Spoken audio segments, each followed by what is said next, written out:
Good morning, everybody.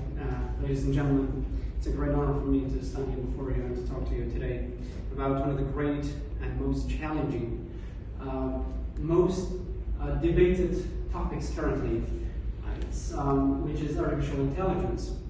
That most specifically, legal personhood of artificial intelligence. So we would like to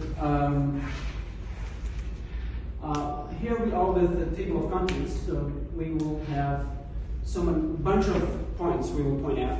First is we will define the legal personhood of the artificial intelligence. And then we will raise or pose a question there.